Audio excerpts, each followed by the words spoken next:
Ok, donc chapitre 2, le courant électrique. Donc là, deux choses. On va parler dans un premier temps d'un nouveau dipôle que je vous introduis dans le chapitre, qui est le moteur électrique. Et dans un deuxième temps, on va enchaîner sur le sens de circulation du courant dans le circuit. En fait, on va voir que dans un circuit électrique, il y a un sens de courant particulier. Donc première chose, le moteur électrique, c'est un dipôle. Déjà, ça veut dire quoi que c'est un dipôle? Ouais. Oui. Qui a deux bornes, il y a deux endroits à toucher pour le faire fonctionner. Il a deux bornes pour fonctionner, d'accord? Alors le moteur électrique, vous dans votre vie de tous les jours, vous entendez souvent parler de moteur. Par exemple, le moteur d'une voiture. Alors même les voitures, maintenant il existe certaines voitures moteur électrique, mais la plupart des voitures qu'on croise dans notre vie de tous les jours, quand même, elles ne sont pas électriques. Le moteur qu'il y a dans une voiture, est-ce que vous connaissez la différence entre le moteur qu'il y a dans une voiture classique, on va dire, et le moteur électrique? Oui. Le moteur à essence. Voilà, moteur à essence par exemple. Il y a d'autres types de moteurs dans ce que je veux dire. En fait, le moteur à essence, si vous mettez de l'essence, et sinon, c'est quoi l'autre carburant qu'on peut mettre aussi? Gaz. Gasoil. Et dans ce cas-là, on dit que le moteur, il n'est pas gasoil, le moteur. S'il fonctionne au gasoil, c'est un moteur. Oui? Non. Diesel. D'accord? Moteur à essence, ça fonctionne donc avec de l'essence, et le moteur diesel fonctionne avec du gasoil. D'accord? Alors, c'est quoi la différence entre le moteur à essence, le moteur diesel et ça, le moteur électrique? Oui. Le moteur électrique, c'est fournir d'électricité et ça fait tourner. Oui, alors déjà, lui, il faut fournir de l'énergie électrique, d'accord? Et c'est direct, il faut connecter quelque chose pour le faire marcher. Ouais. Alors que le moteur à essence, c'est lui-même qui fait son énergie. Ah non, c'est pas lui-même qui fait son énergie. D'où elle vient l'énergie d'un moteur à essence? De l'essence. Donc du coup, c'est quel type d'énergie au passage? Alors on dit énergie fossile, d'accord, mais sous les formes d'énergie, bon vous, en cinquième, on n'a pas encore vu les différentes formes d'énergie. C'est une réaction chimique en fait, qu'il y a dans le moteur. C'est une réaction de combustion, donc c'est une réaction chimique, donc c'est de l'énergie chimique, d'accord? Donc ça fonctionne à l'énergie électrique. Un moteur à essence ou un moteur diesel, ça fonctionne à l'énergie chimique. Ça fonctionne à l'énergie électrique, d'accord? Bon, ça, des moteurs électriques, du coup, quand vous entendez moteur, vous pensez directement au transport. Et du coup, vous pensez que le moteur électrique, c'est quelque chose de pas très utilisé, en fait, assez confidentiel. Oui, ben, le moteur électrique, la voiture électrique, il n'y en a pas beaucoup, mais en fait, chez vous, vous en avez plein des moteurs électriques. Est-ce que vous pouvez me donner plein d'objets du quotidien? On en a fait un peu la liste hier, je crois. Quelques objets du quotidien, non, on n'a pas fait ça? Ben alors, donnez-moi la liste des objets du quotidien qui contiennent un moteur électrique. Attendez, au passage, j'ai oublié juste une chose. À quoi ça sert un moteur, en fait? Qu'est-ce que ça fournit, un moteur?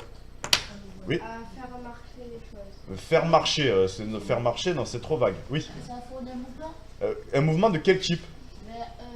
circulaire, qui tourne. Ouais, très bien. On dit un mouvement de rotation, d'accord? Un moteur électrique, ça sert à faire tourner. Alors, je reprends ma question.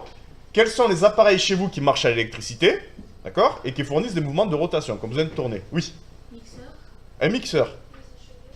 Alors, il y a quoi qui tourne dans le sèche-cheveux? Il y a une hélice derrière, d'accord? Oui. Ventilateur. Ventilateur. La machine à laver. La machine à laver. La machine à laver, c'est un des plus gros moteurs à la maison que vous avez de moteur électrique, d'accord? Il est énorme. Le linge, quand vous mettez votre linge dans le tambour, vous savez ce que c'est le tambour là, le truc au milieu là, métallique. Le linge mouillé en plus qui est lavé, et vous savez que la machine, après, il y a une phase du cycle où elle essore, en fait, elle fait l'essorage. Elle fait plusieurs centaines de tours par minute, d'accord? Là, pour faire tourner tout le linge à ce moment-là, il faut vraiment un moteur électrique très puissant. Donc la machine à laver, elle a un gros moteur électrique, d'accord? Autre chose? Non?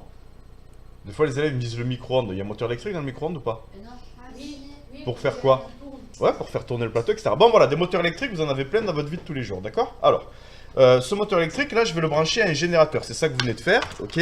Donc là, j'ai un générateur avec les deux pinces crocodiles qui me permet de faire toucher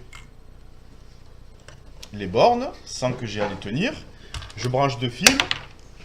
Alors regardez, ici, le moteur électrique, il est relié à une hélice. Donc dans la vie de tous les jours, ça servirait peut-être de ventilateur à faire de l'air, d'accord? Mais en fait, là, j'ai une tige, ok? Dessous l'hélice, j'ai une tige qui tourne tout simplement. À la sortie de cette tige là, si je mets une hélice, oui, ça peut faire de l'air. Si je mets une mèche là pour percer là, ben ça pourrait servir par exemple de visseuse.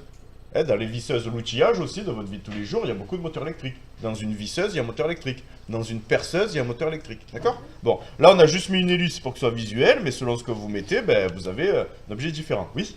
Mais dans le lave-vaisselle aussi, alors il y a un moteur électrique. Il y a quoi qui tourne dans la vaisselle? Et pour faire l'eau, pour jeter l'eau, il y a un truc qui tourne.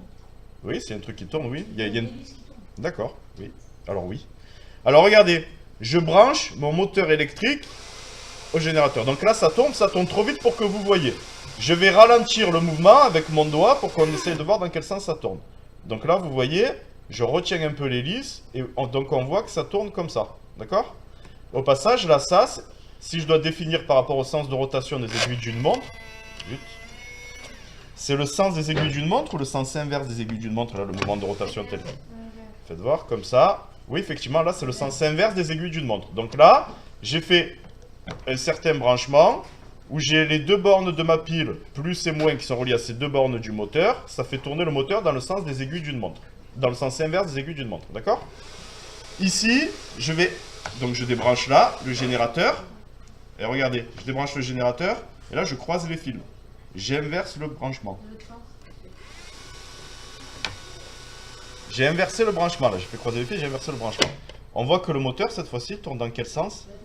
Sens des aiguilles d'une montre, inverser le sens, d'accord? Donc là, on voit qu'en fait, en fonction de comment on branche le générateur dans un circuit, le moteur fonctionne différemment. En fait, c'est parce que dans le circuit électrique, il y a un sens particulier de circulation du courant, d'accord? Alors ce sens, je ne peux pas vous montrer de manière réelle et microscopique comment circule le sens, en fait, comment circule le courant. En fait, la circulation du courant, c'est un déplacement de petites particules.